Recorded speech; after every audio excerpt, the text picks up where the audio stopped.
Anthropogenic impact on ecosystems എന്ന മോഡ്യൂളിലെ അവസാന പാഠഭാഗങ്ങളാണ് ഈ ക്ലാസ്സിൽ ഉൾക്കൊള്ളിച്ചിട്ടുള്ളത്. ഈ ക്ലാസ്സിൽ ഇലക്ട്രോണിക് വേസ്റ്റുകൾ എന്താണ്, ഇലക്ട്രോണിക് വേസ്റ്റ് മാനേജ്മെൻറ്റ് അല്ലെങ്കിൽ ഇ വേസ്റ്റ് മാനേജ്മെൻറ്റ്, എൻവയോൺമെൻ്റൽ മോണിറ്ററിംഗ് എന്നീ രണ്ട് പാഠഭാഗങ്ങൾ ഉൾക്കൊള്ളുന്നതാണ് ഈ ക്ലാസ്. ഇനി നമുക്ക് ആദ്യത്തെ പാഠഭാഗത്തിലേക്ക് കിടക്കാം. എന്താണ് ഇ വേസ്റ്റ്, എന്താണ് അതിൻ്റെ പ്രശ്നം, what is e waste and why it is a problem. The discarded electronic and electrical equipment is called e-waste. ഉപയോഗശൂന്യമായതും പുറന്തള്ളുന്നതുമായ ഇലക്ട്രിക് വേസ്റ്റുകളെയാണ് ഇ വേസ്റ്റ് എന്ന വിഭാഗത്തിൽ പെടുത്തിയിരിക്കുന്നത്. They are harmful to the environment because of the presence of harmful chemicals like brominated flame retardants and toxic heavy metals like mercury, cadmium, lead, etc. എന്തുകൊണ്ട് ഈ waste അല്ലെങ്കിൽ electronic waste ഒരു പ്രശ്നമാകുന്നു എന്ന് ചോദിച്ചാൽ, ഈ വേസ്റ്റുകൾ അല്ലെങ്കിൽ ഇലക്ട്രോണിക് വേസ്റ്റുകൾ നമ്മൾ പുറന്തള്ളുന്നതോടൊപ്പം അവയുടെ പ്രോപ്പർ മാനേജ്മെൻറ്റ് നടത്താതെ വരികയോ അത് കത്തിക്കുകയോ തുടങ്ങിയ പ്രക്രിയയിലൂടെ ഇലക്ട്രോണിക് വേസ്റ്റിൽ നിന്നും ഉൽപ്പാദിപ്പിക്കപ്പെടുന്ന മെർക്കുറി, കാഡ്മിയം, ലെഡ് പോലെയുള്ള ഹെവി മെറ്റൽസിൻ്റെ പൊല്യൂഷൻ അല്ലെങ്കിൽ പ്രശ്നങ്ങൾ ഉണ്ടാകുന്നു. അതുപോലെ ബ്രോമിനേറ്റഡ് ഫ്ലെയിം റിട്ടാർഡൻസ്, അതായത് ബ്രോമിൻ വാതകം ഉൽപ്പാദിപ്പിക്കുന്നതോ അല്ലെങ്കിൽ മാരകമായിട്ടുള്ള വിഷാംശങ്ങൾ അടങ്ങിയ വാതകങ്ങളോ ഇത്തരം ഇലക്ട്രോണിക് വേസ്റ്റിൻ്റെ കത്തിക്കൽ പ്രക്രിയയിലൂടെയോ അല്ലെങ്കിൽ എൻവയോൺമെൻറ്റിൽ പുറന്തള്ളുന്നതിലൂടെയോ നമുക്ക് പ്രശ്നമായി തീരാറുണ്ട്. അപ്പോൾ എന്താണ് ഈ വേസ്റ്റ്, എന്തുകൊണ്ട് ഇത് പ്രശ്നമാകുന്നു എന്നുള്ളൊരു ചോദ്യം, 2 മാർക്ക് ചോദ്യം ഇതിനകത്ത് വരാം. Discarded electronic and electric equipment is called E waste. പുറന്തള്ളുന്ന, ഉപേക്ഷിക്കുന്ന ഇലക്ട്രിക്കൽ എക്യുപ്മെൻറ്റുകളെയാണ് ഇ വേസ്റ്റ് എന്ന് പറയുന്നത്. ഇത് പ്രകൃതിക്ക് ദോഷകരമായി ബാധിക്കുന്ന ഹെവി മെറ്റൽസും ഗ്യാസും എമിറ്റ് ചെയ്യുന്നു. ഈ വേസ്റ്റ് മാനേജ്മെൻറ്റ് ഇനി ഇങ്ങനെ ധാരാളം 21ാം നൂറ്റാണ്ടിൽ അല്ലെങ്കിൽ 20ാം നൂറ്റാണ്ടിൻ്റെ തുടക്കത്തിൽ തന്നെ ഇലക്ട്രോണിക് എക്യുപ്മെൻ്റ് വളരെ വ്യാപകമായിട്ടുള്ള ഉൽപ്പാദനം ലോകവ്യാപകമായിട്ട് നടന്നിട്ടുണ്ട്. അതുകൊണ്ട് തന്നെ ഏറ്റവും കൂടുതൽ വേസ്റ്റ് ജനറേറ്റ് ചെയ്യപ്പെടുന്നത് 20ാം നൂറ്റാണ്ടിൻ്റെ മധ്യകാലഘട്ടത്തിലാണ്. 21ാം നൂറ്റാണ്ടിൻ്റെ തുടക്കത്തിൽ അതിൻ്റെ ഏറ്റവും പാരമ്യതയിലാണ് നമ്മൾ ഇപ്പോൾ നിൽക്കുന്നത്. അതുകൊണ്ട് തന്നെ ഇ വേസ്റ്റ് മാനേജ്മെൻറ്റ് എന്ന് പറയുന്നത് ഏറ്റവും പ്രാധാന്യം അർഹിക്കുന്ന ഒരു മാനേജ്മെൻറ്റ് അല്ലെങ്കിൽ ഒരു പ്രക്രിയയായിട്ട് വന്നിരിക്കുന്നു. E waste management can be defined as the practical and holistic approach and the founding pillar of cutting down waste from our mother earth. Waste management എന്തുകൊണ്ട് ഇത്രത്തോളം പ്രാധാന്യം അർഹിക്കുന്നു എന്നത് സൂചിപ്പിക്കുന്നത്, നമ്മളുടെ മദർ എർത്തിന് ഇനിയും പ്ലാസ്റ്റിക് വേസ്റ്റിന് അപ്പുറത്തേക്ക് ഇലക്ട്രോണിക് വേസ്റ്റിൻ്റെ ഒരു പ്രത്യാഘാതം കൂടെ താങ്ങാനുള്ള കഴിവില്ല. അതുകൊണ്ട് തന്നെ വളരെ മാരകമായിട്ടുള്ള പദാർത്ഥങ്ങൾ ഉൽപ്പാദിപ്പിക്കപ്പെടുന്നതും നശിക്കാൻ കാലതാമസം എടുക്കുന്നതുമായിട്ടുള്ള ഇലക്ട്രോണിക് വേസ്റ്റ് മാനേജ്മെൻറ്റ് പ്രാധാന്യമുള്ളതാണ്. അതൊരു ഹോളിസ്റ്റിക് അപ്രോച്ചാണ്. അതായത് നമ്മളുടെ നിലനിൽപ്പിന് ആവശ്യം വേണ്ടി ഉള്ളതാണ് ഇതിൻ്റെ മാനേജ്മെൻറ്റ് എന്നുള്ളതാണ്. It is reusing and recycling of E waste which is no longer in use and can be salved from some of its components. എങ്ങനെയൊക്കെ നമുക്ക് ഇ വേസ്റ്റ് മാനേജ്മെൻറ്റ് നടത്താമെന്ന് നോക്കാം. നമ്മൾ ഇ വേസ്റ്റ് ഉൽപ്പാദിപ്പിക്കപ്പെടുമ്പോൾ അല്ലെങ്കിൽ ഇലക്ട്രോണിക്കൽ ഉപകരണങ്ങൾ വേസ്റ്റായി മാറുമ്പോൾ അത് റീസൈക്കിൾ ചെയ്ത് റീയൂസ് ചെയ്ത് പരമാവധി അതിൻ്റെ വേസ്റ്റ് അല്ലെങ്കിൽ അത് വേസ്റ്റായി പോകുന്ന പ്രക്രിയ ഒഴിവാക്കുകയാണ് ചെയ്യേണ്ടുന്നത്. ഇനി എങ്ങനെയൊക്കെ അത് മാനേജ്മെൻറ്റ് ചെയ്യപ്പെടുന്നു എന്ന് നോക്കാം, അല്ലെങ്കിൽ നിലവിലുള്ള മാനേജ്മെൻറ്റ് സംവിധാനങ്ങൾ എന്തെല്ലാമാണെന്ന് നോക്കാം. വളരെ കോമൺ ആയിട്ടുള്ള ഒരു മാനേജ്മെൻറ്റ് സംവിധാനമാണ് ലാൻഡ് ഫില്ലിംഗ് എന്ന് പറയുന്നത്. It is one of the most widely used method for disposal of E waste. ലോകവ്യാപകമായിട്ട് എളുപ്പത്തിൽ ഡിസ്പോസ് ചെയ്യുന്ന അല്ലെങ്കിൽ വേസ്റ്റ് തരംതിരിക്കാതെ പെട്ടെന്ന് തന്നെ നിർമ്മാർജ്ജനം ചെയ്യുന്ന ഒരു പ്രക്രിയയാണ് ലാൻഡ് ഫില്ലിംഗ് എന്ന് പറയുന്നത്. In land filling, trenches are made on the flat surface. The waste material is dumped in it and is covered by a thick layer of soil. സാധാരണ ചെയ്യുന്നത് പരന്ന ഒരു പ്രദേശത്ത് അല്ലെങ്കിൽ നിരപ്പായ സ്ഥലത്ത് വലിയ കുഴി കുഴിച്ച് വേസ്റ്റ് അവിടേക്ക് കൊണ്ടുവന്ന് ഇട്ടതിന് ശേഷം അതിൻ്റെ മുകളിലേക്ക് മണ്ണിട്ട് മൂടുന്ന പ്രക്രിയയാണ് ലാൻഡ് ഫില്ലിംഗ് എന്ന് പറയുന്നത്. വളരെ സിമ്പിളായിട്ട് അധികം പണച്ചിലവില്ലാതെ നടത്താൻ പറ്റുന്ന ഒരു പ്രക്രിയയാണ്. In modern land filling, the waste are covered with plastic or clay and the leachate is collected to the wastewater treatment plant for further processing. ഇനി ഇപ്പോൾ ആദ്യകാലങ്ങളിൽ വേസ്റ്റ് യാതൊരു ധാരണയുമില്ലാതെ എങ്ങനെ കുഴിച്ചു മൂടണം അല്ലെങ്കിൽ എങ്ങനെയെങ്കിലും കുഴിച്ചു മൂടിയാൽ മതി എന്നതിൻ്റെ അടിസ്ഥാനത്തിൽ കുഴി ഉണ്ടാക്കി അതിനകത്തേക്ക് വേസ്റ്റ് ഡംപ് ചെയ്തതിന് ശേഷം മൂടിക്കളയുകയാണ് ചെയ്യുക.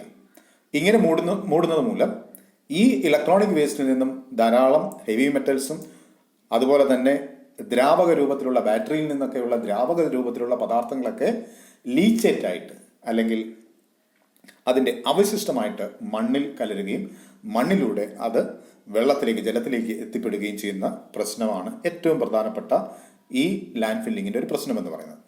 അപ്പോൾ അത് ഒഴിവാക്കാനായിട്ട് മോഡേൺ ലാൻഡ് ഫില്ലിങ്ങിൽ ഈ വേസ്റ്റിനെ പ്ലാസ്റ്റിക് കൊണ്ടോ ക്ലേ കൊണ്ടോ കവർ ചെയ്തതിന് ശേഷം ഈ ലീച്ചേറ്റ് അതിൽ നിന്നും അഴുകി വരുന്ന പദാർത്ഥങ്ങൾ കളക്ട് ചെയ്ത് ട്രീറ്റ്മെൻറ്റ് ചെയ്യുന്ന അല്ലെങ്കിൽ ട്രീറ്റ് ചെയ്യുന്ന പ്രോസസ്സ് പല രാജ്യങ്ങളിലും നടപ്പിലാക്കുന്നുണ്ട്.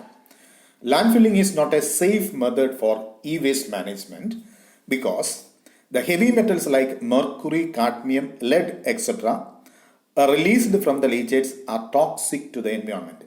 എന്തുകൊണ്ടാണ് ലാൻഡ് ഫില്ലിംഗ് സേഫായിട്ടുള്ളൊരു മെത്തേഡ് അല്ല എന്ന് പറയുന്നതിൻ്റെ കാരണം, ഇത്തരം ലാൻഡ് ഫില്ലിംഗ് പ്രോസസ്സിലൂടെ മെർക്കുറി, കാഡ്മിയം, ലെഡ് തുടങ്ങിയ വളരെ മാരകമായിട്ടുള്ള ലോഹങ്ങൾ പരിസ്ഥിതിയിലേക്ക് കലർന്ന് അല്ലെങ്കിൽ എൻവയോൺമെന്റിലേക്ക് എത്തിച്ചേരുകയും അത് എൻവയോൺമെന്റിൽ പ്രത്യാഘാതങ്ങൾ ഉണ്ടാക്കുകയും ചെയ്യും.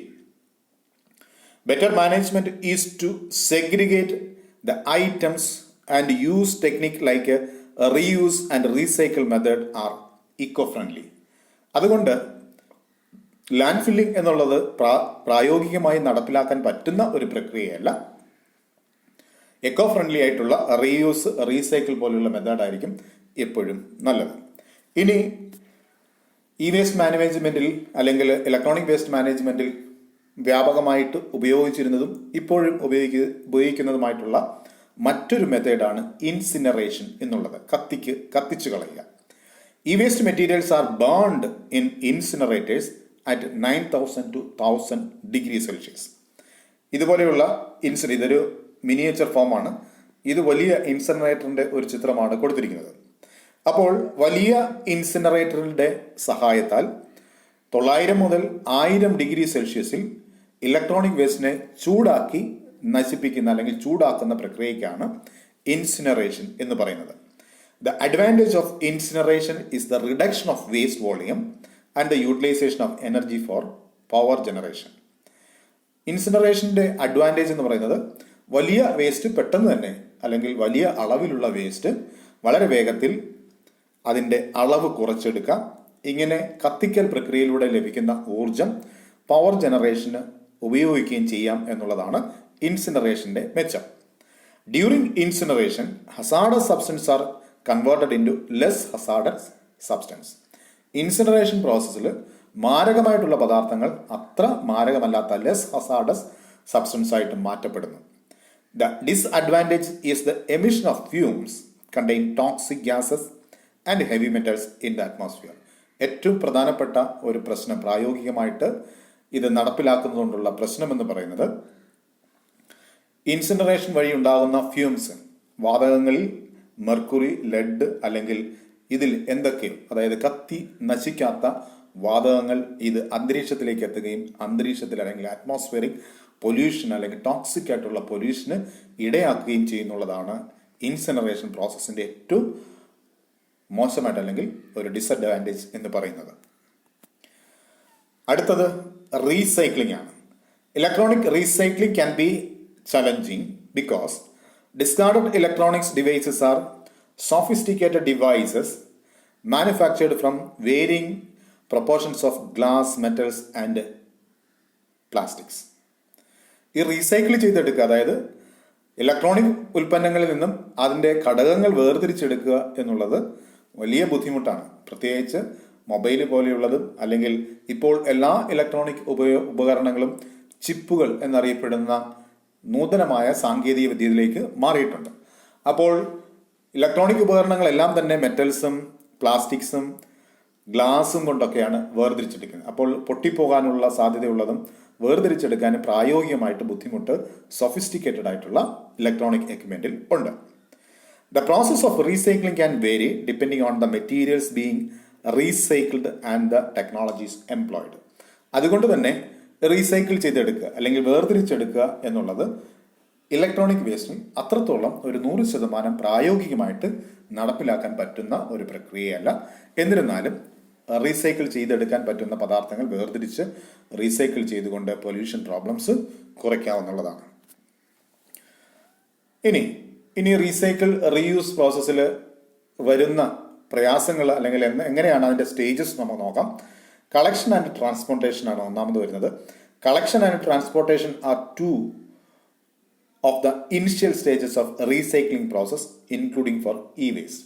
ഈ വേസ്റ്റിൻ്റെ റീസൈക്ലിംഗ് പ്രോസസ്സിൽ ഏറ്റവും പ്രധാനമായിട്ടുള്ളത് വേസ്റ്റ് മെറ്റീരിയൽ ജനറേറ്റ് ചെയ്യപ്പെടുന്ന അല്ലെങ്കിൽ ഡംപ് ചെയ്യപ്പെടുന്ന സ്ഥലത്ത് നിന്നും അത് കളക്ട് ചെയ്ത് റീസൈക്കിൾ ചെയ്യാൻ പറ്റുന്ന സ്ഥലത്തിലേക്ക് എത്തിക്കുക എന്നുള്ളതാണ്. ഇനി റീസൈക്ലിംഗ് പ്രോസസ്സിൽ ചെയ്യുന്നത് ഷ്രെഡിംഗ്, സോർട്ടിംഗ്, സെപ്പറേഷൻ എന്നീ വിഭാഗങ്ങളിൽ ജോലി ചെയ്യുന്ന അല്ലെങ്കിൽ വിഭാഗത്തിലൂടെയാണ് റീസൈക്ലിംഗ് നടക്കുക.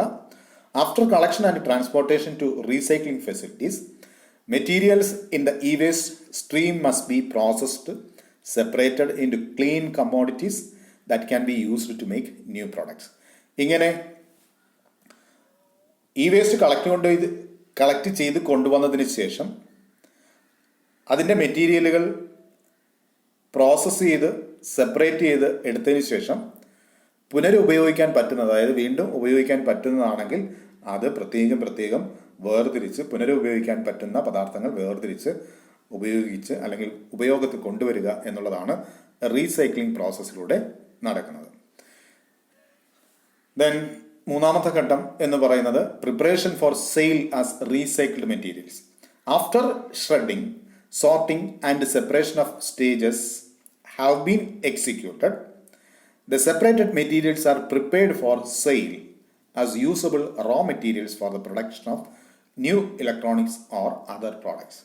ഇങ്ങനെ ഇലക്ട്രോണിക് വേസ്റ്റുകൾ തരംതിരിച്ച് കൊണ്ടുവന്ന് ഫാക്ടറികളിൽ അല്ലെങ്കിൽ ഷ്രെഡ് ചെയ്യുന്ന, സോർട്ട് ചെയ്യുന്ന, സെപ്പറേറ്റ് ചെയ്യുന്ന പ്രോസസ്സിലൂടെ കടന്ന് സെപ്പറേറ്റ് ചെയ്യപ്പെട്ട പദാർത്ഥങ്ങൾ പല ഉൽപ്പന്നങ്ങൾ നിർമ്മിക്കാനായിട്ട് അല്ലെങ്കിൽ വീണ്ടും ഇതേ ഉൽപ്പന്നങ്ങളിൽ നിന്നും കമ്പനി തന്നെ പലപ്പോഴും നേരിട്ട് പഴയ ഉൽപ്പന്നങ്ങൾ വാങ്ങിയതിന് ശേഷം അവരുടെ പുതിയ ഉൽപ്പന്നങ്ങളിൽ അവരുടെ പഴയ പ്രോഡക്റ്റ് റീസൈക്കിൾ ചെയ്ത് റീയൂസ് ചെയ്യുന്ന സംവിധാനങ്ങളുണ്ട്. അപ്പോൾ ഇത്രയുമാണ്, അല്ലെങ്കിൽ ഇത് റീയൂസ് അല്ലെങ്കിൽ മൈനറായിട്ടുള്ള പ്രശ്നങ്ങളാണെന്നുണ്ടെങ്കിൽ ഇലക്ട്രോണിക് എക്യുപ്മെൻറ്റിൽ അത് പരിഹരിച്ചതിന് ശേഷം വീണ്ടും റീസെയിൽ ചെയ്യുന്ന പ്രവർത്തനവും വ്യാപകമായിട്ട് നടക്കാറുണ്ട്. ഇനി ഇലക്ട്രോണിക് വേസ്റ്റിന് ഏറ്റവും പ്രധാനപ്പെട്ട ഒരു പ്രക്രിയയാണ് റീയൂസ്, പുനരുപയോഗിക്കുക എന്നുള്ളത്. It is the direct second hand use of after slight modification to the original functioning equipment. അതായത് പ്രവർത്തിക്കുന്ന ഒരു എക്യുപ്മെൻറ്റ് അതിനെ മൈനറായിട്ടുള്ള ചെറിയ തകരാറുകളുണ്ടെങ്കിൽ അത് പരിഹരിച്ചതിന് ശേഷം ഉപയോഗിക്കാൻ തക്ക വിധത്തിൽ നന്നാക്കിയെടുക്കുക അല്ലെങ്കിൽ ശരിയാക്കിയെടുക്കുന്ന പ്രക്രിയയ്ക്കാണ് റീയൂസ് എന്ന് പറയുന്നത്. Computers, cell phones, inject cartridges are examples of reused materials. സാധാരണയായിട്ട് കമ്പ്യൂട്ടറുകൾ, സെൽ ഫോണുകൾ, ഇൻജെക്ട് കാട്രിഡ്ജ് തുടങ്ങിയവ നമ്മൾ റീയൂസ് ചെയ്യാറുണ്ട്. അതായത് നമുക്കിപ്പം ഓൺലൈൻ മാർക്കറ്റിങ്ങിൽ പോലും പുതിയ മോഡൽ ഫോണുകളൊക്കെ വരുമ്പോഴേക്കും അതായത് 1 മാസമോ 2 മാസമോ അല്ലെങ്കിൽ ഒരാഴ്ചയോ ഉപയോഗിച്ച മോഡൽ ഫോണുകളൊക്കെ അല്ലെങ്കിൽ ഉപയോഗിച്ച ഫോണുകളൊക്കെ ഓൺലൈൻ മാർക്കറ്റിങ്ങിൽ അല്ലെങ്കിൽ ഓൺലൈൻ ആമസോണോ ഫ്ലിപ്കാർട്ടോ പോലെയുള്ള മാർക്കറ്റിൽ നമ്മൾ ചെറിയ, അതായത് വലിയ വില കൊടുത്ത് വാങ്ങിക്കേണ്ടുന്ന ഇത്തരം ഇലക്ട്രോണിക് ഗാഡ്ജറ്റുകൾ വളരെ ചെറിയ വിലയ്ക്ക് അല്ലെങ്കിൽ ഒരു 50%, 30% റിഡക്ഷനിലൊക്കെ കിട്ടാറുണ്ട്. അത് പുതിയതുപോലെ ഇരിക്കുകയും നമുക്ക് പുതിയതുപോലെ തന്നെ ഒരു കേടുപാട്, ചിലപ്പോൾ ഒരു പോറലോ അല്ലെങ്കിൽ ഗ്ലാസ് പൊട്ടിയതാണെന്നുണ്ടെങ്കിൽ, തറയിൽ വീണ് ഗ്ലാസ് പൊട്ടിയതാണെങ്കിൽ ഗ്ലാസ് റീപ്ലേസ് ചെയ്യുകയോ ഒക്കെ ചെയ്ത്, അല്ലെങ്കിൽ കവർ റീപ്ലേസ് ചെയ്തൊക്കെ നമുക്ക് റീയൂസ്ഡ് മെറ്റീരിയലായിട്ട് ഓൺലൈൻ മാർക്കറ്റിങ്ങിലൊക്കെ പലപ്പോഴും ലഭ്യമാണ്. This will reduce the volume of waste generation. ഇങ്ങനെ റീയൂസ് ചെയ്യുന്നത് ഇലക്ട്രോണിക് വേസ്റ്റിൻ്റെ വോളിയം അല്ലെങ്കിൽ ഈ വേസ്റ്റിൻ്റെ വോളിയം അല്ലെങ്കിൽ അളവ് കുറയ്ക്കാൻ സാധിക്കും. The better option to avoid its generation to achieve this by back old electronic equipments shall be made mandatory. Electronic വേസ്റ്റിൻ്റെ പ്രശ്നം അല്ലെങ്കിൽ ഇതിൻ്റെ പാരിസ്ഥിതിക പ്രശ്നം ഒഴിവാക്കാൻ പറ്റുന്ന ഏറ്റവും നല്ല മാർഗം എന്ന് പറയുന്നത് അവോയ്ഡ് ജനറേഷൻ, അതായത് അമിതമായി വേസ്റ്റ് ഉൽപ്പാദിപ്പിക്കപ്പെടുന്ന പ്രക്രിയ ഒഴിവാക്കുക. ഇനി മറ്റൊരു കാര്യം എന്ന് പറയുന്നത് buy back of old electric equipments shall be made mandatory. പഴയ ഉപകരണങ്ങൾ കമ്പനി തന്നെ നേരിട്ട് തിരികെ വാങ്ങിച്ച് അത് റീസൈക്കിൾ ചെയ്യുക അല്ലെങ്കിൽ റീയൂസ് ചെയ്യുക അല്ലെങ്കിൽ റീസൈക്കിൾ ചെയ്ത് വേസ്റ്റ് ജനറേഷൻ അല്ലെങ്കിൽ വേസ്റ്റിൻ്റെ ഡംപിങ് പോലെയുള്ള പ്രശ്നങ്ങൾ പരിഹരിക്കുക എന്നുള്ളതാണ്. The companies should purchase their used instruments from customers and ensure proper treatment of the product. ഏറ്റവും നല്ല ഒരു പരിഹാര മാർഗം എന്ന് പറയുന്നത് വേസ്റ്റ്, അതായത് ഉൽപ്പാദിപ്പിക്കപ്പെടുന്ന കമ്പനി തന്നെ പഴയതും നശിച്ചതുമായിട്ടുള്ള അല്ലെങ്കിൽ കേടുപാട് വന്നതുമായിട്ടുള്ള ഉപകരണങ്ങൾ തിരികെ വാങ്ങി വേസ്റ്റ് റീപ്ലേസ് അല്ലെങ്കിൽ വേസ്റ്റിൻ്റെ റീസൈക്ലിംഗ് പ്രോസസ്സ് നടത്തി അല്ലെങ്കിൽ വേസ്റ്റ് നിർമ്മിക്കപ്പെടുന്ന അല്ലെങ്കിൽ ഉൽപ്പാദിപ്പിക്കപ്പെടുന്ന പ്രക്രിയ കുറയ്ക്കുക എന്നുള്ളതാണ് ഏറ്റവും നല്ല പരിഹാരം എന്ന് പറയുന്നത്. ഇത്രയുമാണ് ഇ വേസ്റ്റ് മാനേജ്മെന്റ് എന്നും പാഠഭാഗത്തിൽ വരുന്നത്. എന്താണ് ഇലക്ട്രോണിക് വേസ്റ്റ്? ഇലക്ട്രോണിക് വേസ്റ്റുകൾ ഏതൊക്കെ തരത്തിലാണ് മാനേജ് ചെയ്യപ്പെടുന്നത്? ഏറ്റവും പ്രധാനപ്പെട്ട മാനേജിങ് പ്രോസസ്സ് നമ്മൾ പറഞ്ഞു, ലാൻഡ് ഫില്ലിംഗ് ആണ്. ആദ്യമായിട്ട് വളരെ വ്യാപകമായിട്ട് എളുപ്പത്തിൽ ചെയ്യാൻ പറ്റുന്ന ഒരു പ്രക്രിയയാണ്. അതുമൂലം ധാരാളം പ്രശ്നങ്ങളുണ്ട്. അടുത്തതായിട്ട് ഇൻസിനറേഷനാണ്. ഇൻസിനറേഷനും അന്തരീക്ഷത്തിൽ മാലിന്യം ഉണ്ടാക്കുന്ന അല്ലെങ്കിൽ അന്തരീക്ഷ മലിനീകരണം ഉണ്ടാക്കുന്ന ഒരു പ്രശ്നമാണ് ഇൻസിനറേഷൻ.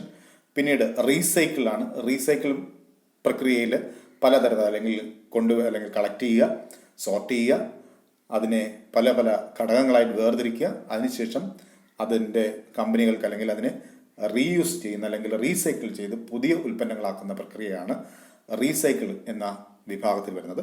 അവസാനത്തത് റീയൂസ് ആണ്, പുനരുപയോഗിക്കുക. അല്പം മാത്രം കേടുവന്നുള്ള ഉപകരണങ്ങൾ അതിൻ്റെ തകരാറ് പരിഹരിച്ച് വീണ്ടും ഉപയോഗിക്കുന്ന പ്രക്രിയയ്ക്കാണ് റീയൂസ് എന്ന് പറയുന്നത്. അപ്പോൾ ഇതൊരു 4 മാർക്ക് ചോദ്യമായിട്ട് പ്രതീക്ഷിക്കാവുന്ന ഒരു ചോദ്യമാണ്. എന്താണ് ഈ വേസ്റ്റ്? ഈ വേസ്റ്റ് എങ്ങനെയാണ് മാനേജ് ചെയ്യപ്പെടുന്നത്? കാരണം വളരെ റിലവൻ്റ് ആയിട്ടുള്ള ഒരു ടോപ്പിക്കാണ് ഈ വേസ്റ്റ് മാനേജ്മെന്റ് എന്നുള്ളത്. അടുത്തത് നമ്മൾ എൻവയോൺമെന്റൽ മോണിറ്ററിങ്, അതായത് പരിസ്ഥിതി എങ്ങനെ നമ്മൾ നിരീക്ഷിക്കുന്നു, അല്ലെങ്കിൽ പൊല്യൂഷൻ പ്രോബ്ലംസ് നമ്മുടെ ചുറ്റുപാടും ഉണ്ടാകുമ്പോൾ എങ്ങനെയാണ് അത് നിരീക്ഷിക്കേണ്ടുന്നത്, ഏതൊക്കെ മെത്തേഡാണ് നിരീക്ഷണത്തിന് ഉപയോഗിക്കേണ്ടത് തുടങ്ങിയവയാണ് എൻവയോൺമെന്റൽ മോണിറ്ററിംഗ് എന്ന വിഭാഗത്തിൽ വരുന്നത്. എൻവയോൺമെന്റൽ monitoring refers to the tools and techniques designed to observe an environment, characterize its quality, and establish environmental parameters for the purpose of accurately quantifying the impact an activity has on the environment. Environment monitoring എന്നതിൻ്റെ definition ഇതാണ്: technique design to observe an environment. നമ്മുടെ പരിസ്ഥിതിയിൽ ഉണ്ടാകുന്ന പല പ്രശ്നങ്ങൾ അല്ലെങ്കിൽ എൻവയോൺമെന്റൽ problems എങ്ങനെ നിരീക്ഷിക്കണമെന്നുള്ള ടെക്നിക്കിന്റെ അടിസ്ഥാനത്തിൽ അത് നിരീക്ഷിച്ച് അല്ലെങ്കിൽ അത് തരംതിരിച്ച് ഓരോന്നും എൻവയോൺമെന്റിലെ ക്വാളിറ്റി, അത് എങ്ങനെയാണ് പ്രശ്നങ്ങൾ ഉണ്ടാകുന്നത്, അത് ഏതൊക്കെ തരത്തിലാണ് പ്രശ്നങ്ങൾ ബാധിക്കുന്നത് തുടങ്ങിയവ സയന്റിഫിക് ആയിട്ട് ഒബ്സർവ് ചെയ്യുന്നതിനെയാണ് എൻവയോൺമെന്റൽ മോണിറ്ററിംഗ് എന്ന് പറയുന്നത്. അതിൻ്റെ മെത്തേഡുകൾ നോക്കാം.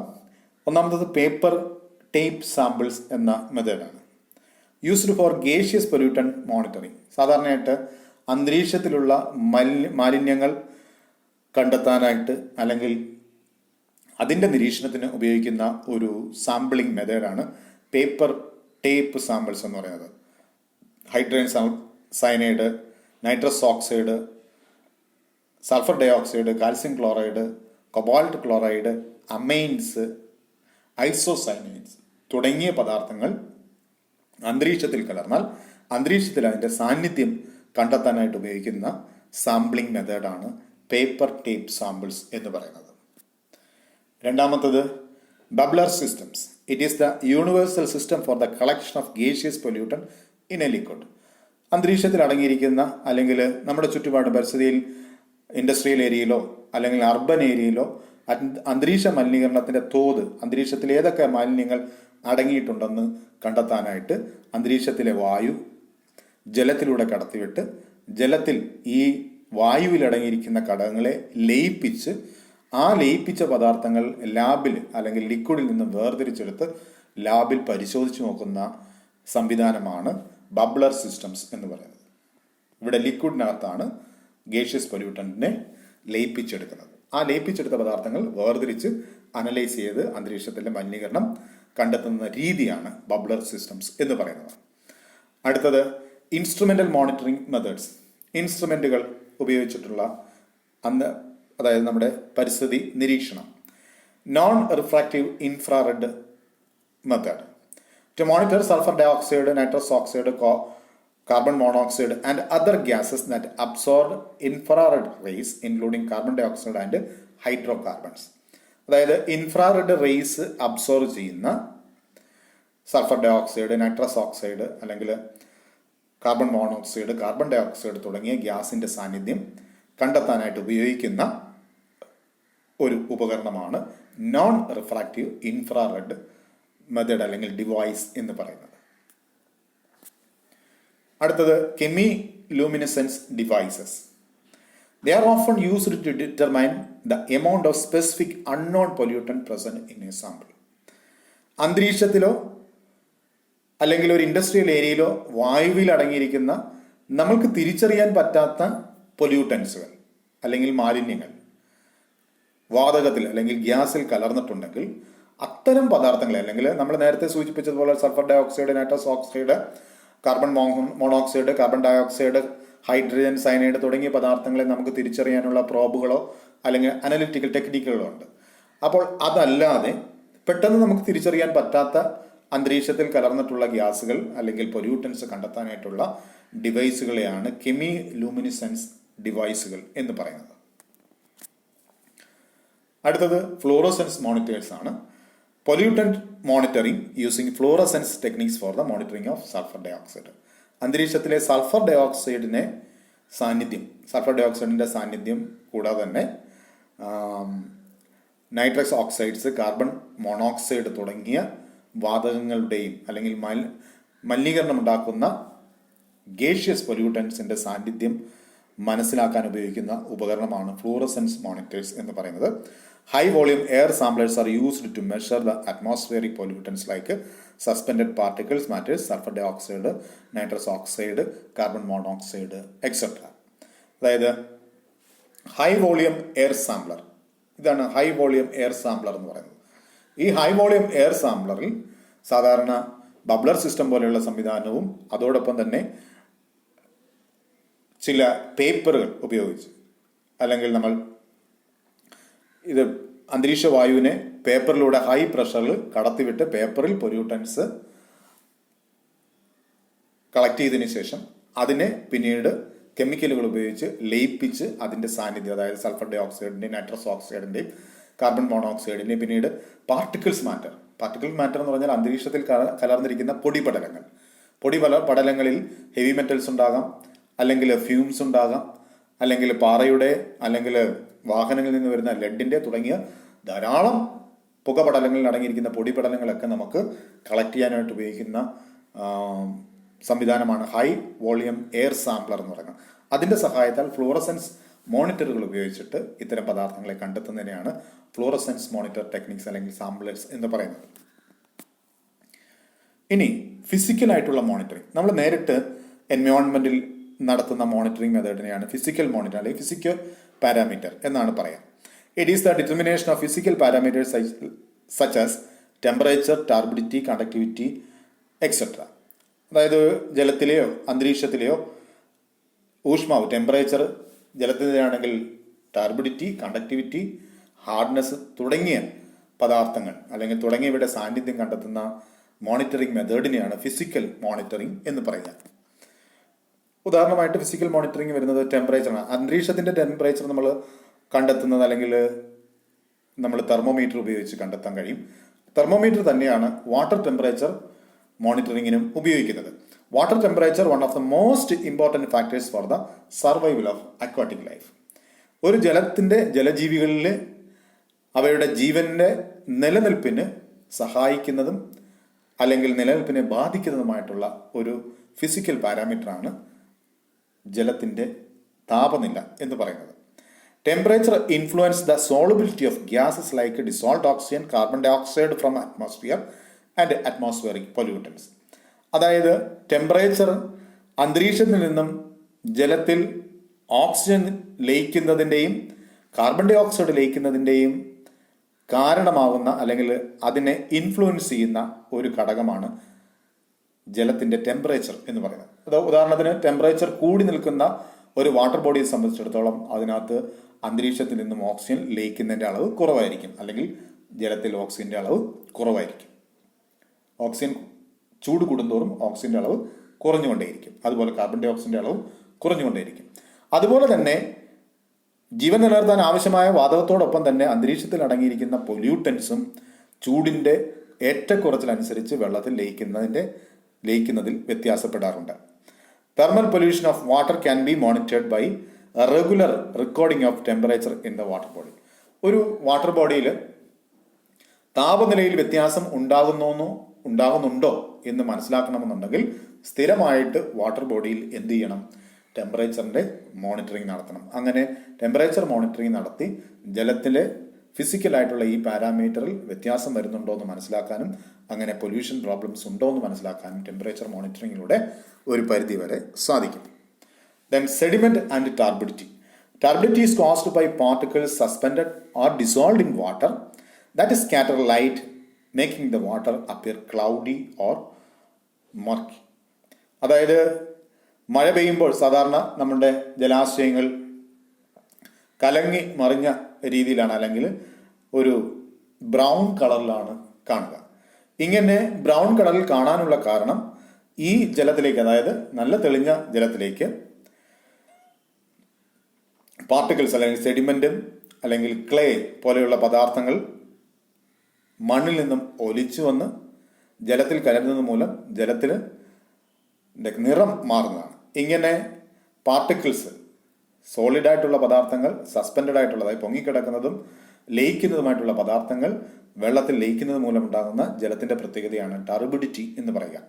Particles matter can include sediment, especially clay and silt, fine organic, inorganic matter, soluble colored organic compounds, algae and other microscopic organisms. ഇങ്ങനെ ജലത്തിൽ ടർബിഡിറ്റി ഉണ്ടാക്കാൻ സാധ്യതയുള്ള പദാർത്ഥങ്ങൾ എന്ന് പറയുന്നത് ക്ലേ പ്രധാനപ്പെട്ട ഒരു ഘടകമാണ്, സിൽറ്റ്, എക്കൽ, അതുപോലെ ഓർഗാനിക്കും ഇനോർഗാനിക്കുമായിട്ടുള്ള പദാർത്ഥങ്ങൾ, സോളബിൾ കളേർഡ് ഓർഗാനിക് കോമ്പൗണ്ട്സ്, പ്രത്യേകിച്ച് ഫാക്ടറികളിൽ നിന്നുമൊക്കെ വരുന്ന പദാർത്ഥങ്ങൾ, ദെൻ ആൽഗെ, അതായത് യൂട്രോഫിക്കേഷൻ മൂലം ആൽഗയുടെ അളവ് പലപ്പോഴും കൂടാറുണ്ട്, ദെൻ മൈക്രോ ഓർഗാനിസംസ്, മൈക്രോസ്കോപ്പിക് ഓർഗാനിസത്തിൻ്റെ സാന്നിധ്യവും ആൽഗയും അതുപോലെ തന്നെ പ്ലാങ്ക്ടൺസിൻ്റെ ഒക്കെ അളവ് വ്യത്യാസം വരുന്നത് മൂലം എന്തുണ്ടാകാറുണ്ട്?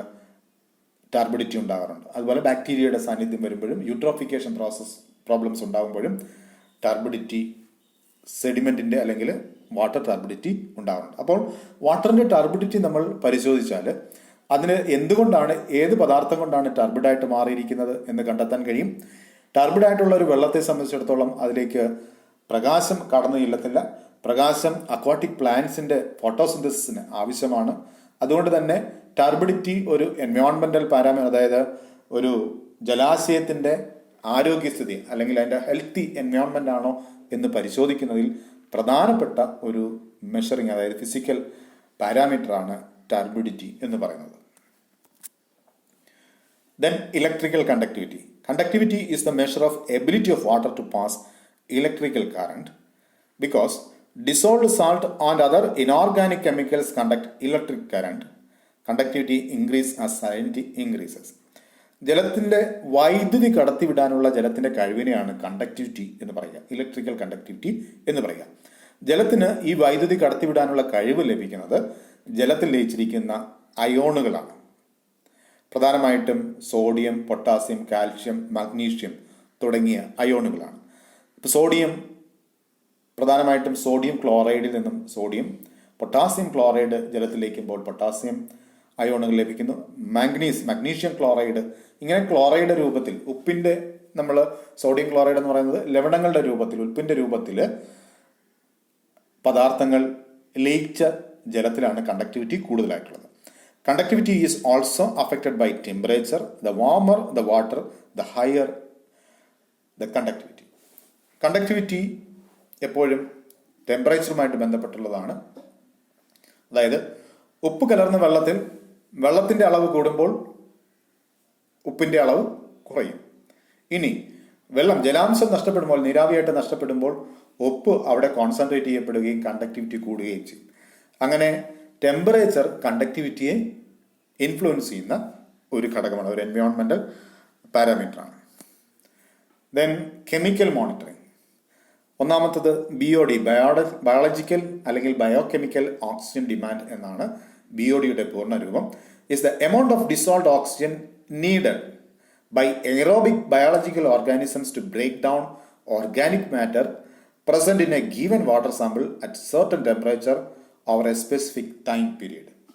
ജലത്തിൽ ലയിച്ചിരിക്കുന്ന ഓർഗാനിക് ആയിട്ടുള്ള പദാർത്ഥങ്ങൾ ഉപയോഗിച്ച് അല്ലെങ്കിൽ ഓർഗാനിക് കോമ്പൗണ്ടിനെ വേർതിരിക്കാൻ വേണ്ടിവരുന്ന ഓക്സിജന്റെ അളവിനെയാണ് ബയോളജിക്കൽ ഓക്സിജൻ ഡിമാൻഡ് എന്ന് പറയുന്നത്. ബയോളജിക്കൽ എന്നുള്ളത് കൊണ്ട് വാക്കിൽ നിന്നും നമുക്ക് ജീവനുള്ളവ എന്നുള്ള അർത്ഥം ലഭിക്കും.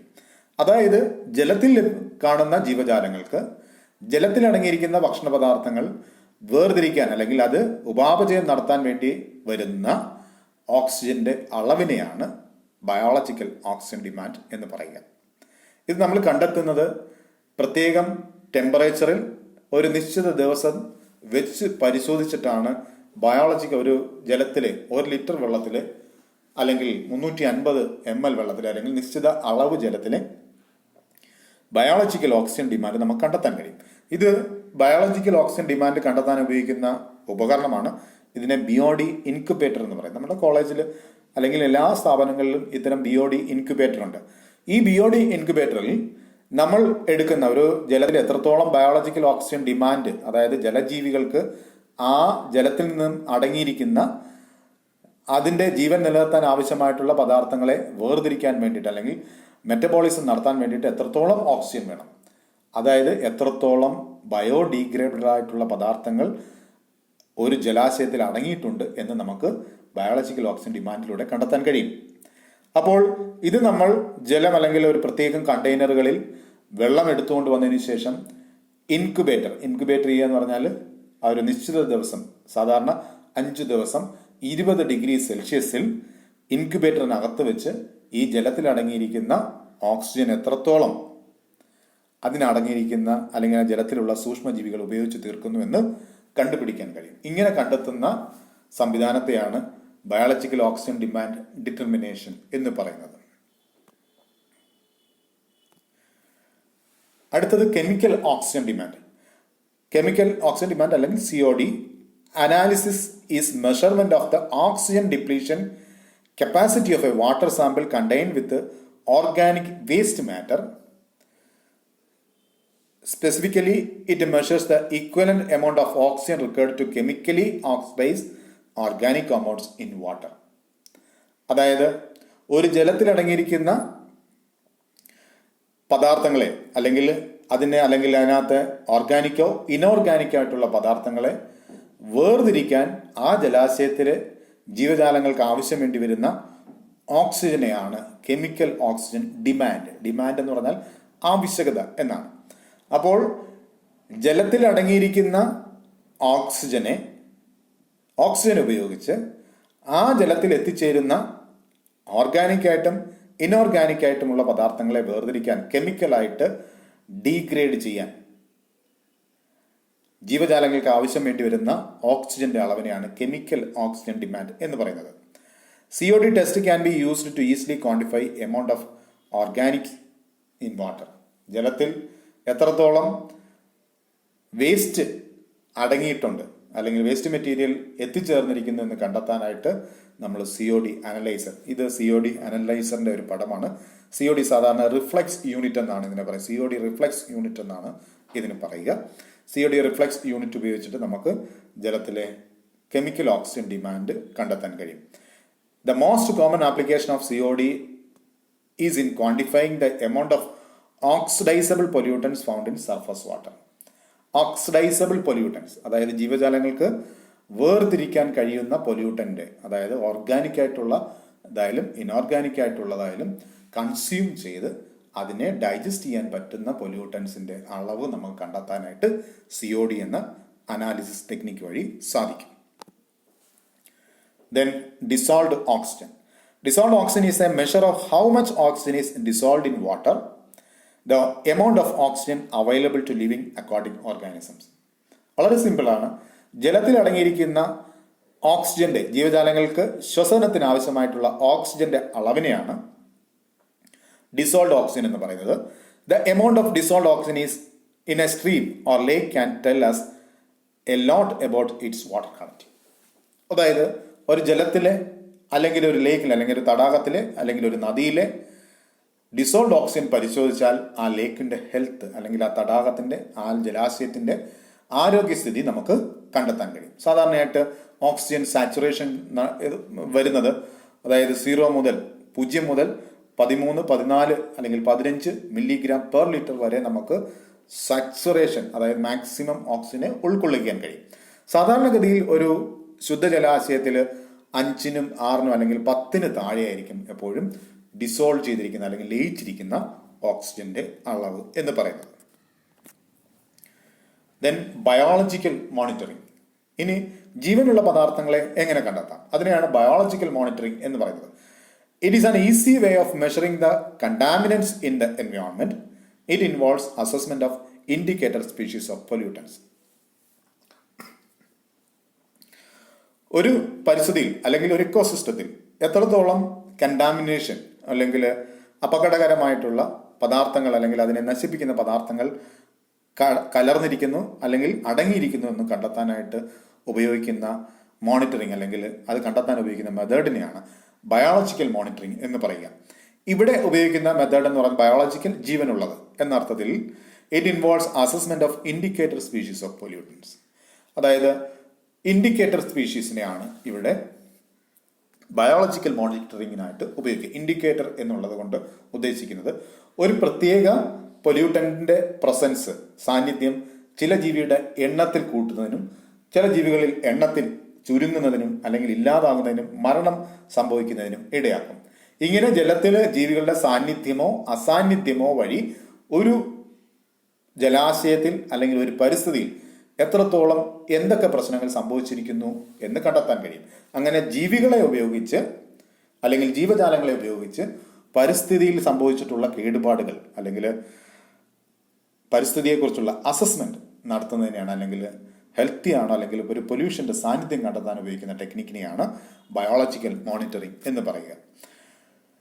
ഇനി ഇൻഡിക്കേറ്റർ ഓർഗാനിസത്തിന്റെ അല്ലെങ്കിൽ ഒരു പൊല്യൂട്ടന്റിന്റെ അല്ലെങ്കിൽ ഒരു പരിസ്ഥിതിക്ക് ദോഷകരമാകുന്ന ഒരു പദാർത്ഥത്തിന്റെ സാന്നിധ്യം കണ്ടെത്താൻ വേണ്ടി ഉപയോഗിക്കുന്ന ജീവജാലത്തിന്റെ പ്രത്യേകതകൾ നോക്കാം. Easily detected and identified. ഒരു ഇൻഡിക്കേറ്റർ ഓർഗാനിസം എന്നുള്ളത് കൊണ്ട് ഉദ്ദേശിക്കുന്നത് ആ ജീവിയെ നമുക്ക് പെട്ടെന്ന് കണ്ടെത്താനും ഐഡന്റിഫൈ ചെയ്യാനും തിരിച്ചറിയാനും സാധിക്കണം. Of the same origin of A പത്തോജൻ, that is from human or animal industry. ഇനി ഒരു പത്തോജൻ ആണെന്നുണ്ടെങ്കിൽ, രോഗാണുവാണെന്നുണ്ടെങ്കിൽ അത് മനുഷ്യന്റെ ആണോ അല്ലെങ്കിൽ ആനിമൽസിന്റെ ആണോ, അതായത് മറ്റു ജീവിയിൽ നിന്നാണോ വരുന്നതെന്ന് അല്ലെങ്കിൽ ഉണ്ടാകുന്നതെന്ന് തിരിച്ചറിയാൻ കഴിയണം. Present in far greater number than the pathogens. ഇനി പത്തോജൻസിനെ അപേക്ഷിച്ച്, രോഗാണുക്കളെ അപേക്ഷിച്ച് ഇൻഡിക്കേറ്റർ ഓർഗാനിസം മറ്റ് ജീവജാലങ്ങളെക്കാൾ അല്ലെങ്കിൽ ആ ഒരു പരിസ്ഥിതി ഉള്ളതിനേക്കാൾ ഒന്നുകിൽ വളരെ കൂടുതലായിരിക്കണം. then present whenever the pathogens are likely to be present. ഇനി ഈ ഒരു പത്തോജൻ അല്ലെങ്കിൽ ഇൻഡിക്കേറ്റർ ഓർഗാനിസം എപ്പോഴും ഉള്ളതായിരിക്കണം, അല്ലെങ്കിൽ ഇത് ഒരു പൊല്യൂട്ടന്റിന്റെ സാന്നിധ്യത്തിൽ മാത്രം കാണാൻ കഴിയുന്നതായിരിക്കണം. Should show the same or better survival characteristics than the pathogen and of course they must not be themself pathogenic. ഇനി ഇങ്ങനെ ഇൻഡിക്കേറ്റർ ആയിട്ടുള്ള ഓർഗാനിസംസ് ഒരു പൊല്യൂട്ടന്റിന്റെ സാന്നിധ്യത്തിൽ സർവൈവ് ചെയ്യാൻ കഴിയുന്നതായിരിക്കണം, അല്ലെങ്കിൽ അതിനെ ഉപയോഗിച്ച് പെരുകാൻ കഴിയുന്നതായിരിക്കണം. എങ്കിൽ മാത്രമേ നമുക്കതിൻ്റെ സാന്നിധ്യം നമുക്ക് പെട്ടെന്ന് കണ്ടെത്താൻ കഴിയുന്നുള്ളൂ. എന്നാൽ അത് പെട്ടെന്ന് രോഗം ഉണ്ടാക്കാൻ കഴിയാത്തതും അല്ലെങ്കിൽ രോഗം ഉണ്ടാക്കാത്തതും ആയിരിക്കണം പലപ്പോഴും. അങ്ങനെ നിർബന്ധമില്ല. ഇൻഡിക്കേറ്റർ ഓർഗാനിസംസ് രോഗമുണ്ടാക്കുന്നവയുമുണ്ട്. ഇത് മൈക്രോ ഓർഗാനിസംസ് ഇൻഡിക്കേറ്റർ ഓർഗാനിസംസ് ആയിട്ടുള്ളതിൻ്റെ ഒരു ചിത്രമാണ്. ഇത് ഡ്രാഗൺ ഫ്ലൈയുടെ ലാർവയുടെ മെറ്റമോർഫോസിസ് സ്റ്റേജിൻ്റെ ഒരു പടം. ഇത് രണ്ടും ഇൻഡിക്കേറ്റർ ഓർഗാനിസത്തെ കുറിച്ചുള്ള ഇൻഫർമേഷനാണ്. ഇനി ബാക്ടീരിയ പത്തോജൻ ഇൻഡിക്കേറ്റർ ഓർഗാനിസം നമുക്ക് നോക്കാം. Pathogenic bacteria are the bacteria that can cause diseases. Most species of bacteria are harmless and are often beneficial, but other can cause infectious diseases. പത്തോജൻ എന്നതുകൊണ്ട് ഉദ്ദേശിക്കുന്നത് രോഗാണു എന്നാണ് അതിൻ്റെ മലയാള അർത്ഥം. പത്തോജൻ ബാക്ടീരിയ എന്നതുകൊണ്ട് ഉദ്ദേശിക്കുന്നത് രോഗാണുക്കളായിട്ടുള്ള ബാക്ടീരിയ അല്ലെങ്കിൽ രോഗമുണ്ടാക്കുന്ന ബാക്ടീരിയകളെയാണ് പത്തോജനിക് ബാക്ടീരിയ എന്ന് പറയുക. ഭൂരിഭാഗം ബാക്ടീരിയകളും പത്തോജനിക് അല്ല. The number of these pathogenic species in human is estimated to be fewer than 100. 100-ൽ താഴെ മാത്രമേ മനുഷ്യനുൾപ്പെടെയുള്ള ജീവജാലങ്ങൾക്ക് രോഗം ഉണ്ടാക്കുന്നതായിട്ട് അല്ലെങ്കിൽ ബാക്ടീരിയൽ ഇൻഫെക്ഷൻ ഉണ്ടാക്കുന്ന ബാക്ടീരിയയെ കണ്ടെത്തിയിട്ടുള്ളൂ. ഇനി ഇൻഡിക്കേറ്റർ ബാക്ടീരിയകൾ നോക്കാം. Bacterial contamination in water is measured using indicator organisms, notably Escherichia coli and Enterococci, which are used as primary indicators of contamination in fresh and marine water quality, respectively, rather than the total coliform present. ഒരു ജലാശയം അല്ലെങ്കിൽ നമ്മൾ കുടിക്കാൻ ഉപയോഗിക്കുന്ന ജലം മലിനമാണോ അല്ലയോ എന്ന് പരിശോധിക്കാൻ ഉപയോഗിക്കുന്ന ഒരു ഇൻഡിക്കേറ്റർ ഓർഗാനിസമാണ് എസ്ക്രീഷ്യ കോളൈ അല്ലെങ്കിൽ എൻഡറോകോക്കൈ എന്ന് പറയുന്ന ബാക്ടീരിയകൾ. ഈ ബാക്ടീരിയയുടെ സാന്നിധ്യമുള്ള ഒരു ജലം എന്നല്ലെങ്കിൽ ജലാശയം എന്ന് പറയുന്നത് മനുഷ്യന് പത്തോജനിക്കാണ്, അല്ലെങ്കിൽ ഡയേറിയ പോലെയുള്ള അസുഖം എസ്ക്രീഷ്യ കോളൈ വഴി ഉണ്ടാകാം. അപ്പോൾ പത്തോജനിക്കായിട്ടുള്ള ഇത്തരം ബാക്ടീരിയയുടെ സാന്നിധ്യം ജലാശയത്തിൽ കണ്ടെത്തിയാൽ ആ ജലാശയം രോഗ ഉണ്ടാക്കുന്ന അവസ്ഥയിലാണ് എന്ന് നമുക്ക് കണ്ടെത്താൻ കഴിയും. അങ്ങനെ എസ്ക്രീഷ്യ കോളൈ അല്ലെങ്കിൽ ഈ കോളൈ ബാക്ടീരിയയും എൻഡറോകോക്കൈ ബാക്ടീരിയയും സാധാരണയായിട്ട് ഇൻഡിക്കേറ്റർ ബാക്ടീരിയ എന്ന വിഭാഗത്തിൽ പെടുത്തിയിട്ടുണ്ട്. ഇനി അവസാനത്തത് ബയോസെൻസേഴ്സ്, സെൻസറുകൾ. അതായത് നമ്മളിപ്പോൾ ഇപ്പം ഈ 21-ാം നൂറ്റാണ്ടെന്ന് പറയുന്നത് സെൻസറുകളുടെ കാലമാണ്. അപ്പോൾ നമുക്ക് ചില ഡിവൈസുകൾ ഉപയോഗിച്ചിട്ട് ചുറ്റുപാടുമുള്ള അല്ലെങ്കിൽ ഒരു എക്കോസിസ്റ്റത്തിൽ ഉണ്ടാകുന്ന ചേഞ്ചസ് ഒബ്സർവ് ചെയ്യാവുന്ന സംവിധാനത്തെയാണ് ബയോസെൻസേഴ്സ് എന്ന് പറയുക. It is an analytical device used for the detection of chemical substance. പ്രധാനമായിട്ടും അന്തരീക്ഷത്തിലും ജലത്തിലും അടങ്ങിയിരിക്കുന്ന കെമിക്കലായിട്ടുള്ള അല്ലെങ്കിൽ പൊല്യൂട്ടൻസിന്റെ സാന്നിധ്യം കണ്ടെത്താൻ ഉപയോഗിക്കുന്ന സെൻസറുകളെയാണ് ബയോസെൻസേഴ്സ് എന്ന് പറയുക.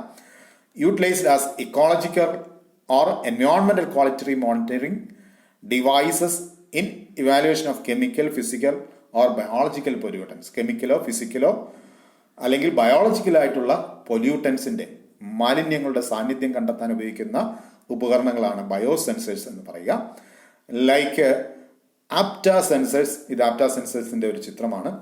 Immuno sensors, geno sensors and enzymatic biosensors have been used for the recognition of range of എൻവയോൺമെന്റൽ പൊല്യൂട്ടൻസ്. അപ്പോൾ ബയോസെൻസർ എന്ന് പറഞ്ഞാൽ ബയോളജിക്കലായിട്ട് അല്ലെങ്കിൽ നമ്മുടെ ഒരു എക്കോസിസ്റ്റത്തിൽ ബയോളജിക്കലായിട്ടോ കെമിക്കലായിട്ടോ ഫിസിക്കലായിട്ടോ ഉണ്ടാകുന്ന മലിനീകരണ പ്രശ്നങ്ങളെ അല്ലെങ്കിൽ മാലിന്യത്തിന്റെ സാന്നിധ്യത്തെ കണ്ടെത്താൻ ഉപയോഗിക്കുന്ന ഇലക്ട്രോണിക് ഡിവൈസുകളാണ് ബയോസെൻസേഴ്സ് എന്ന വിഭാഗത്തിൽ വരുന്നത്. ഇത്രയുമാണ് ഈ ക്ലാസ്സിൽ ഉൾക്കൊള്ളിച്ചിട്ടുള്ളത്. ഇവിടെ പ്രധാനമായിട്ട് 2 കാര്യങ്ങളാണ് പറഞ്ഞിട്ടുള്ളത്. ഒന്ന് ഇലക്ട്രോണിക് വേസ്റ്റ്, അതിനെക്കുറിച്ച് ഞാൻ ആദ്യം പറഞ്ഞു, അതിന് 4 മാർക്ക് ചോദ്യം വരാം എന്ന് പറഞ്ഞു. രണ്ടാമത്തത് എൻവയോൺമെന്റൽ മോണിറ്ററിംഗ്, എൻവയോൺമെന്റൽ മോണിറ്ററിങ്ങും 4 മാർക്ക് ചോദ്യം വരാൻ സാധ്യതയുള്ള ഒരു മേഖലയാണ്. ഏതൊക്കെ തരത്തിലാണ് പരിസ്ഥിതിയെ നമ്മൾ നിരീക്ഷിക്കുന്നത്? ഫിസിക്കലായിട്ടുള്ള മോണിറ്ററിങ്, കെമിക്കലായിട്ടുള്ള മോണിറ്ററിങ്, അല്ലെങ്കിൽ ബയോളജിക്കലായിട്ടുള്ള മോണിറ്ററിങ്. ഇങ്ങനെ 3 മെത്തേഡുകളിലൂടെ നമ്മൾ പരിസ്ഥിതിയുടെ പ്രശ്നങ്ങൾ അല്ലെങ്കിൽ പരിസ്ഥിതിയിൽ ഉണ്ടാകുന്ന പൊല്യൂട്ടൻസിൻ്റെയോ അല്ലെങ്കിൽ പരിസ്ഥിതി പ്രശ്നങ്ങളെ നമ്മൾ അനലൈസ് ചെയ്യുന്നുണ്ട്. അപ്പോൾ പാരിസ്ഥിതിക പ്രശ്നങ്ങളെ അനലൈസ് ചെയ്യുന്ന പ്രോസസ്സിനെയാണ് ബയോളജിക്കൽ മോണിറ്ററിംഗ് എന്ന് പറയുന്നത്. ആ ബയോളജിക്കൽ മോണിറ്ററിംഗ് അല്ലെങ്കിൽ എൻവയോൺമെന്റൽ മോണിറ്ററിംഗ് എന്ന് പറയുന്നത് ഈ എൻവയോൺമെന്റൽ മോണിറ്ററിംഗിന് ഫിസിക്കലായിട്ടും കെമിക്കലായിട്ടും ബയോളജിക്കലുമായിട്ടുള്ള ടെക്നിക്കുകൾ ഉപയോഗിക്കുന്നുണ്ട്. അപ്പം ഈ ടെക്നിക്ക് ഏതൊക്കെയാണ്, ആ ടെക്നിക്കിന് ഉപയോഗിക്കുന്ന ഇൻസ്ട്രുമെന്റുകളോ അല്ലെങ്കിൽ ഫിസിക്കലായിട്ടുള്ള മെത്തേഡുകളോ ഏതൊക്കെയാണ് തുടങ്ങിയവയാണ് ഈ ഒരു 4 മാർക്ക് ചോദ്യത്തിന് നമ്മൾ ഉത്തരമായിട്ട് എഴുതേണ്ടത്. അപ്പോൾ ഈ ക്ലാസ്സോട് കൂടി നമ്മൾ ഈ ഒരു മോഡ്യൂൾ അവസാനിക്കുകയാണ്. അതായത് ആന്ത്രോപോജനിക് ഇമ്പാക്റ്റ് ഓൺ എക്കോസിസ്റ്റംസ് എന്നുള്ളത്. ഇതിനകത്ത് ധാരാളം ചോദ്യങ്ങൾ വരാൻ സാധ്യതയുള്ളതുകൊണ്ട് അത് ഞാൻ ഓരോ ക്ലാസ്സിലും പറഞ്ഞിട്ടുണ്ട്. അപ്പോൾ വരാൻ സാധ്യത 2 മാർക്ക് ചോദ്യമുണ്ട്, 1 മാർക്ക് ചോദ്യമുണ്ട്, 4 മാർക്ക് ചോദ്യമുണ്ട്. കൂടാതെ ഈ ഒരു എൻറ്റയർ മോഡ്യൂള് പലപ്പോഴും എസ് എ ആയിട്ട് ചോദിച്ചിട്ടുണ്ട്. അപ്പോൾ എസ് എ ആയിട്ട് ചോദിക്കുമ്പോൾ ഈ പറഞ്ഞ കാര്യങ്ങളെല്ലാം ബ്രീഫാക്കി നമ്മൾ 4-5 പേജ് കണക്കാക്കി എഴുതേണ്ടുന്നതായിട്ടുണ്ട്. അപ്പോൾ അതിന് വേണ്ടിയിട്ടുള്ള നോട്ടാണ് ഞാൻ നിങ്ങൾക്ക് തന്നിട്ടുള്ളത്. ഈ നോട്ട് കൂടി വെച്ച് വേണം നിങ്ങൾ പഠിക്കാൻ. കാരണം നോട്ട് എന്താണോ അത് തന്നെയാണ് ക്ലാസ്സിൽ ഞാൻ റെക്കോർഡ് ചെയ്ത് അയച്ചിട്ടുള്ളത്. അപ്പോൾ ഇത് തമ്മിൽ താരതമ്യം ചെയ്ത് പഠിക്കുന്നതിന് നിങ്ങൾക്ക് എളുപ്പമാണ്. അതുകൊണ്ട് തന്നെ ഈ നോട്ട് വെച്ച് പഠിച്ച് ഈ പാഠഭാഗം ഞാൻ പറഞ്ഞ ചോദ്യങ്ങളെല്ലാം ഉറപ്പുവരുത്തി പ്രത്യേകമായിട്ട് എഴുതി പഠിക്കേണ്ടതാണ്. 1 മാർക്ക്, 2 മാർക്ക്, 4 മാർക്ക് ക്വസ്റ്റ്യൻസ്. അതേപോലെ തന്നെ എസ് എ വളരെ പ്രധാനപ്പെട്ടതാണ്. ഇതൊരു എസ് എ ആയിട്ട് ചോദിക്കുന്ന ഒരു ചോദ്യം, പലപ്പോഴും ആവർത്തിച്ച് ചോദിച്ചിട്ടുള്ള ചോദ്യമാണ്. Anthropogenic define or explain the impact of human beings അല്ലെങ്കിൽ ആന്ത്രോപോജനിക് ഇമ്പാക്റ്റ് ഓഫ് എക്കോസിസ്റ്റംസ് എന്നുള്ളത് എസ് എ ആയിട്ട് ചോദിച്ചിട്ടുണ്ട്. അപ്പോൾ ഇതോടുകൂടി ഈ മോഡ്യൂൾ അവസാനിക്കുന്നു. ഞാൻ നിങ്ങൾക്ക് നോട്ട് തന്നിട്ടുണ്ട്. ഇതിൻ്റെ ക്ലാസ് അടുത്ത ദിവസം നമ്മൾ ഡിസ്കസ് ചെയ്യുന്നതായിരിക്കും. അതിനോടനുബന്ധിച്ച് ഈ മോഡ്യൂളിൻ്റെ ഒരു ഓൺലൈൻ എക്സാം കൂടി ഉണ്ടായിരിക്കുന്നതായിരിക്കും. ഇത്രയുമാണ് ഈ ക്ലാസ്സിൽ പറയാനുള്ളത്. നമുക്ക് അടുത്ത ദിവസം വീണ്ടും പുതിയൊരു ക്ലാസ്സുമായിട്ട് കാണാം. Thank you.